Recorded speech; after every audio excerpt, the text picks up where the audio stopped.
Elizabeth Chappell, a lifelong entrepreneur who finally found my niche. After years of new ideas and jumping from business to business, I figured out how to turn a craft into a successful career. In 2016, I started a monthly subscription box for quilters. That little startup has grown into a thriving, multiple six-figure business that I am so proud of. As a published author, designer of fabrics and patterns being sold throughout the world, my favorite thing to do is to teach others how to grow a career of their dreams.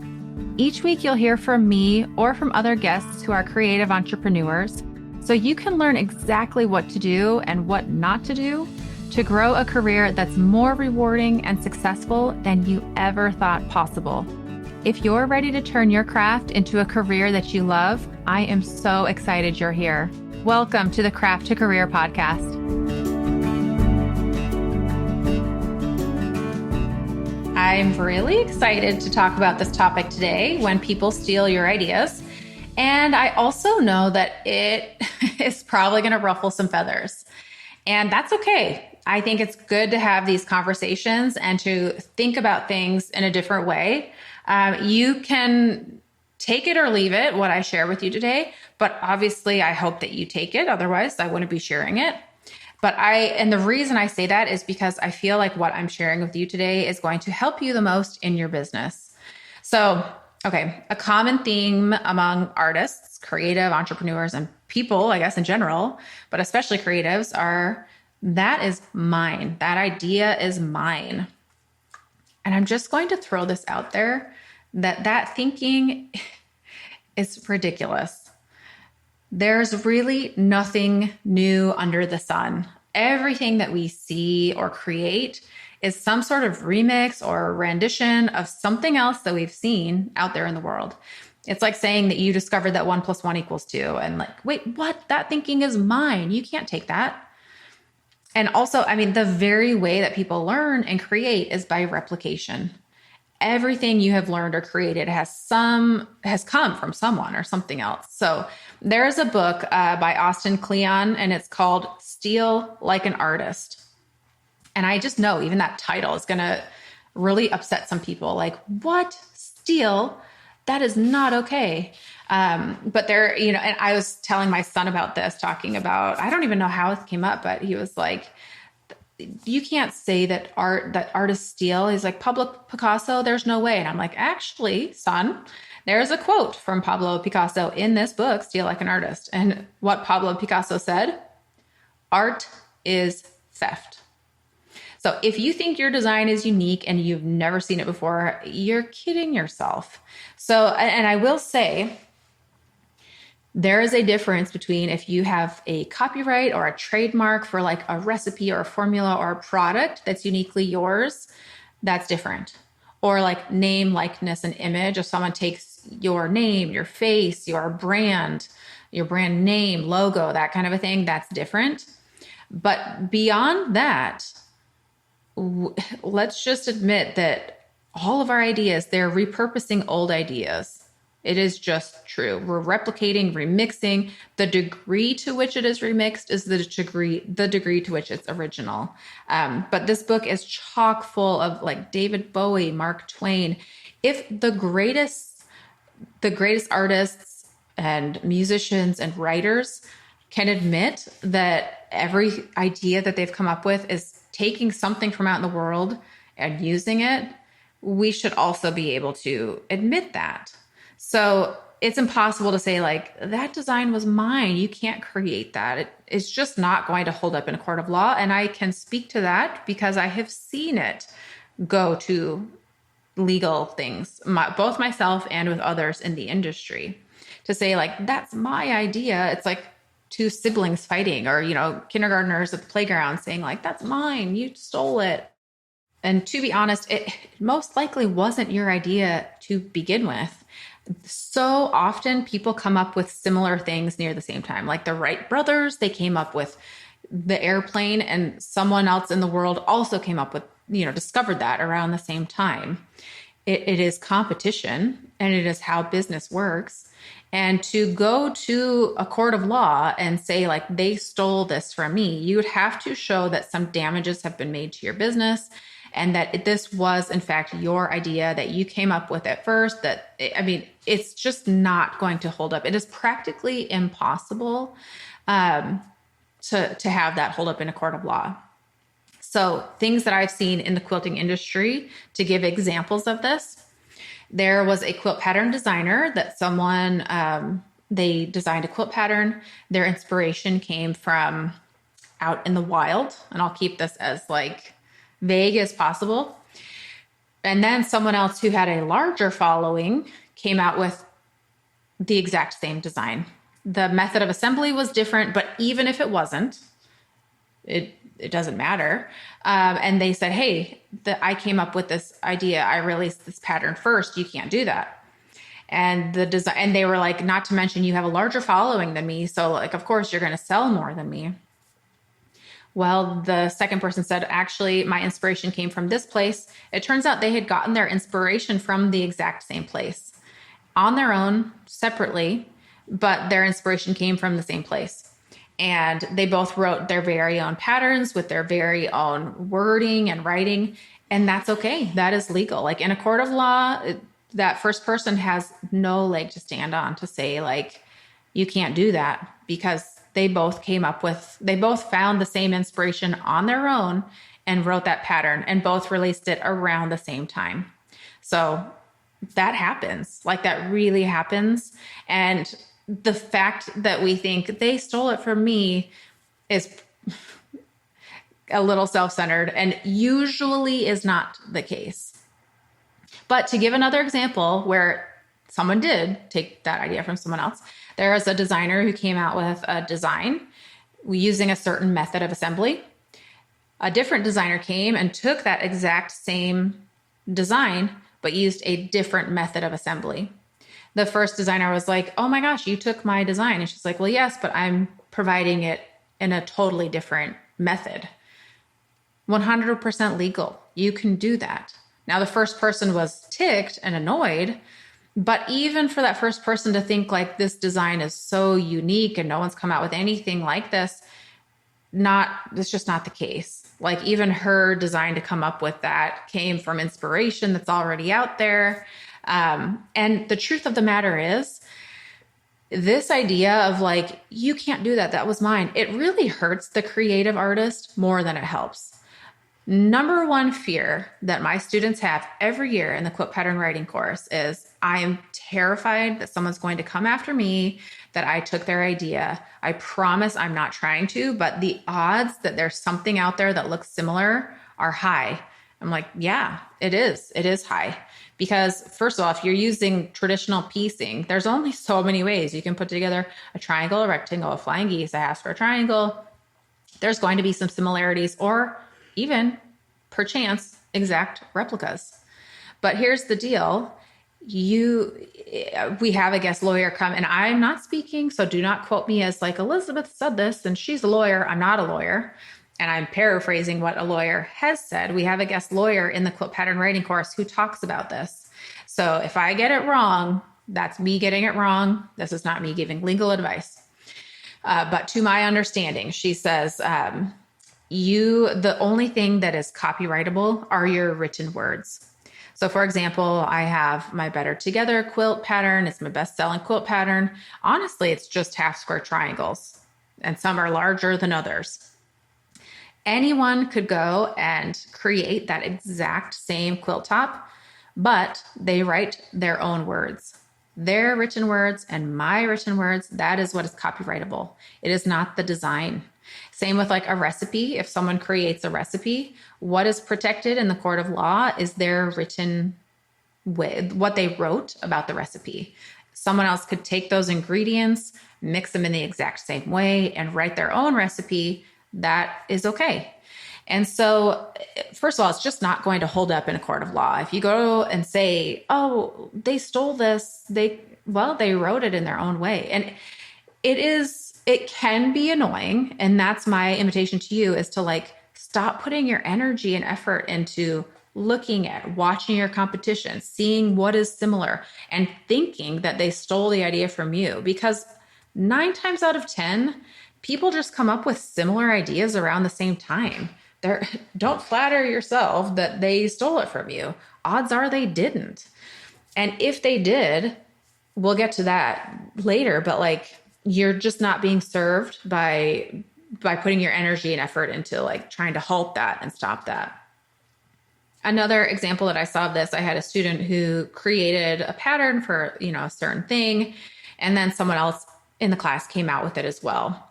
And it took, I was seeing behind the scenes how much energy and effort, angst and mental energy was going into like, hey, you can't do this. That was my idea. I know that you saw it.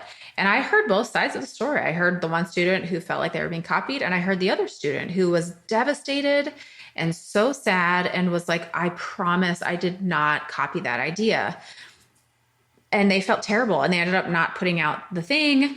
But like I said, 9 times out of 10, for the one student who said, hey, they stole my idea, that product and that idea, it was not the first time that had been released, but they felt like surely that other student got that idea from me, and they didn't. They really didn't. But again, the amount of angst and energy and all that went into like, don't do that. This was my idea. It was a net negative for everyone involved. It ended up leaving a sour taste in everyone's mouths. And here's the deal. Our thoughts, they're really not that unique. For us to think that we've come up with something that's never been seen or done before is really just, it's ludicrous. Like it's ridiculous. And so to stop thinking that we're this unique thing that we've come up with, and this may sound harsh, and I may be coming across in a way that like some people are like, oh no, but Elizabeth, mine is unique. But I promise you, you are better served, and the creative community at large is better served by allowing people to just create. And one more example of this, there is a friend of mine who created a method of a free quilt tutorial and put it out in the world.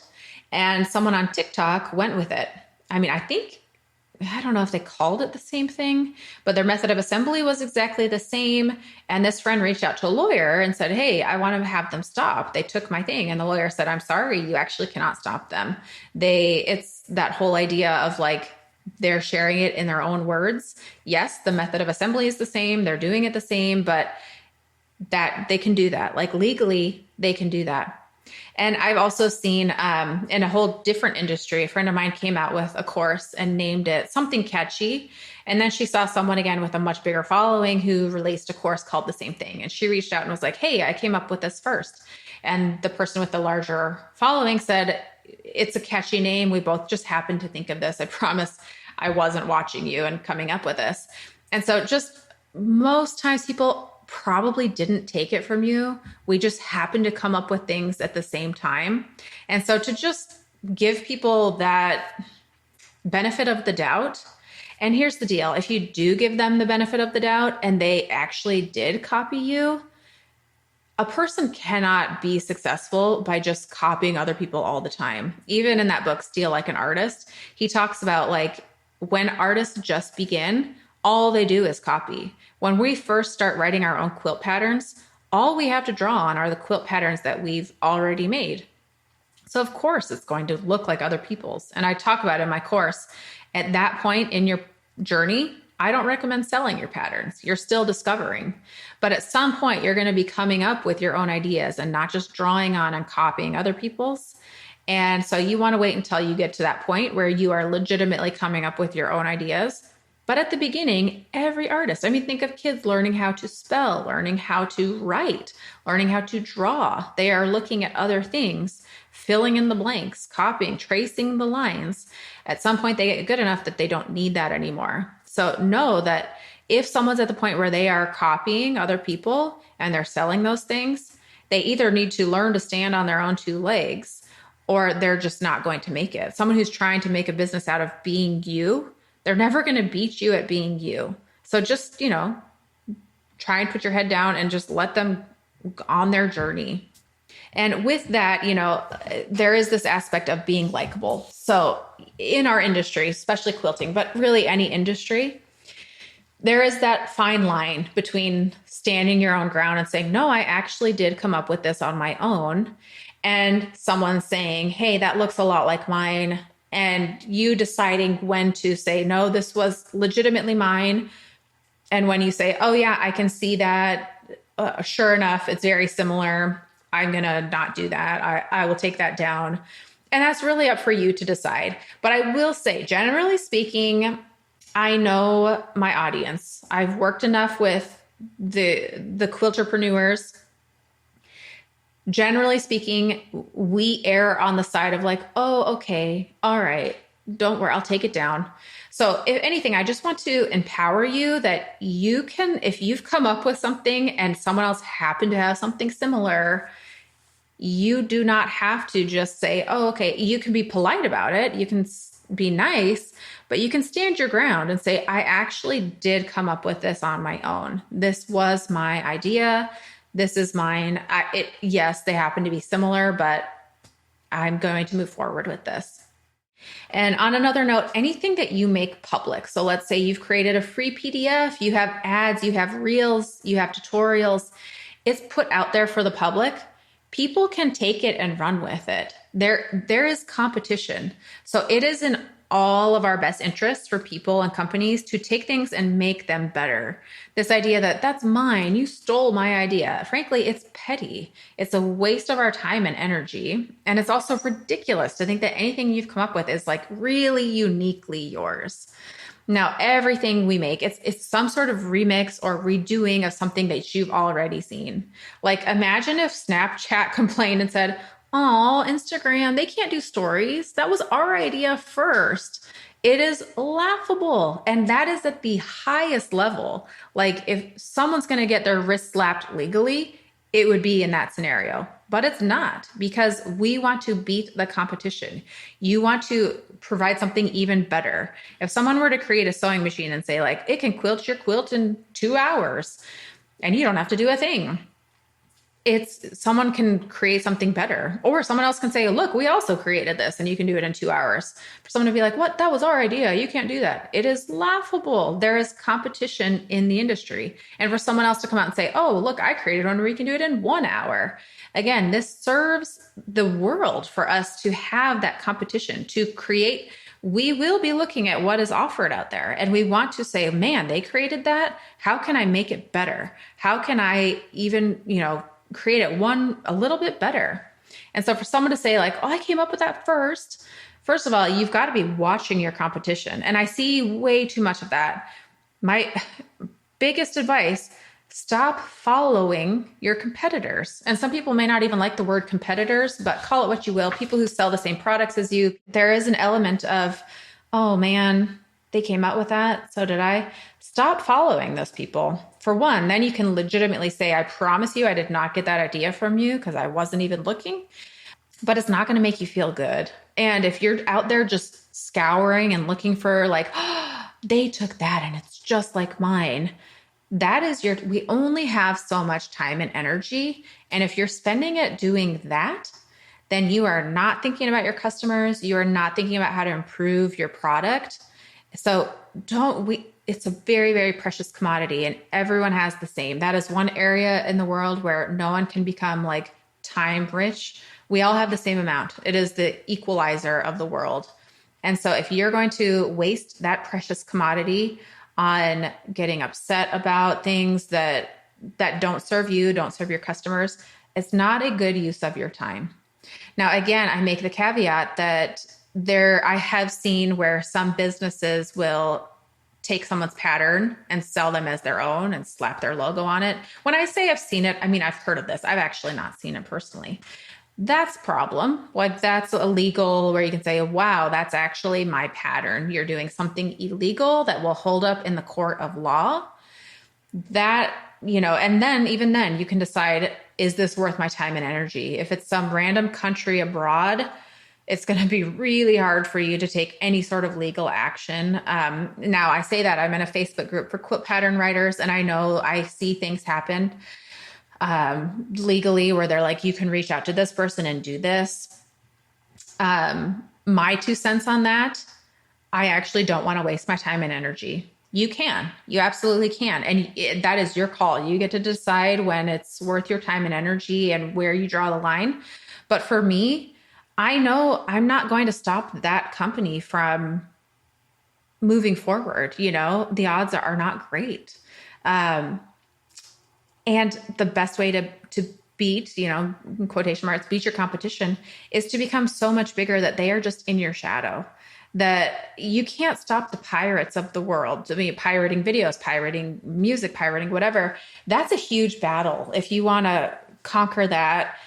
But again, you're using your precious commodity of time and energy, putting it into that battle that's going to be an uphill battle. And this is where I feel like I might ruffle some feathers, because some people, and you can fight that battle. And there are some legal stances that can be taken on that.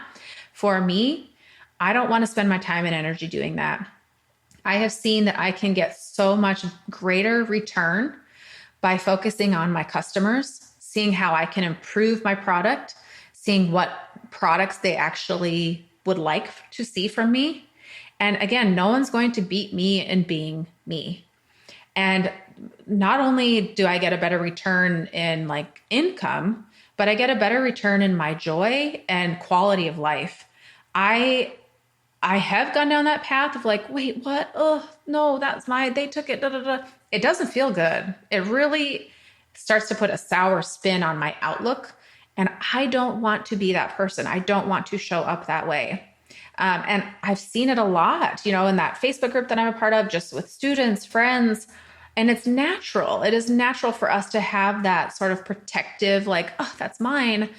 And sure, I mean, maybe that 1 out of 10, they did take your idea. But again, you will beat your competition by being so much more successful, by being so much bigger. And again, the truth is we aren't that original. Like, expect that people are going to copy you. And I know people are like, it doesn't feel good. I know they say like, what is that phrase? Copying. I can't even think of it right now, but like, you should be honored if people are copying you. And I've heard people say, no, it's not an honor. I hate it. But here's the deal. People are only copying you if you are successful. That is a win. You should really start worrying when nobody's copying you because you're irrelevant. Nobody cares. So does it feel good? No. But it means that you're winning, that people are watching and they are wanting your success and they want what you have. So in a way, yes, it's a win. And just know that the marketplace is aware. If people are copying you, customers are going to be like, that's weird. That looks just like so-and-so's. You are going to be winning by being the best, by creating the best products, the best customer service, the greatest experiences. So worry more about your customers and the joy that can come from creating great products and experiences. And also remember, the commodity that's the greatest, your time, your energy, your effort, do you really want to put it in just getting so angry and upset about something that you most likely can't do anything about? It's very rare that you can put someone else out of business, but what you can do is make your products so much better that you shrink them into irrelevance. You want to copy me? Great. I'll provide a better, new, creative, innovative idea. You basically beat them, like I said, into irrelevance. You just keep going. You become obsessed with your customers. Stop thinking, "Aw, whoa, it was me. That was my idea." It's a very, very victim mentality. And a successful business owner, you can't get stuck in that. Where your mind is where you're going. If you're stuck in this victim mentality and looking for people who are copying you, you will head in that direction. If you are stuck in I am going to make the best product possible, my customers are going to love this, you will head in that direction. Now, again, there are legal copyrights, trademarks, name, likeness, and image. Unless it is those things, please just do yourself a favor and just get over it. Not to mention the fear in creatives that someone is going to get upset or say something bad about them. Like I said, that is the number one fear that my students have in the quilt pattern writing course. And it's for good reason. Like, it's the number one thing that people get upset about in our industry. They're pointing fingers. I mean, even right now, I'm doing that quilt block competition. And I got like an abuse report in an email, and they pointed out one of the blocks and they said, it looks just like they copied this other designer. So I went to that designer's account and looked. And sure enough, there's a block that's similar, but I looked and the method of assembly is different. It is somewhat different. Is it similar? Yes. Can I prove who came up with the idea first? No. And even if I did, a person they absolutely can write their own pattern using the same layout. So I won't be doing anything about that. And I just, like I said, it's the number one hindrance for creatives and for entrepreneurs is that fear that people are just going to be so like, oh, that was their idea. You stole it. You can't do that. That's the number one hindrance. So just give yourself that liberty to create, to come up with your own ideas. I've even heard people say like, those are my colors. I use those colors. They can't take those. And it's laughable. I'm like, wait, seriously? Colors. They are colors. And I saw another designer who chose specific fabrics for a pattern to make, just the fabrics. And they were like, if anyone else uses this, I want them to give me credit for that combination of fabrics. And I'm like, oh my goodness, like you've put it out there. It is free. It's visible. They are fabrics that anyone can buy. And so this idea, this protectiveness of like, this is mine. I need the credit.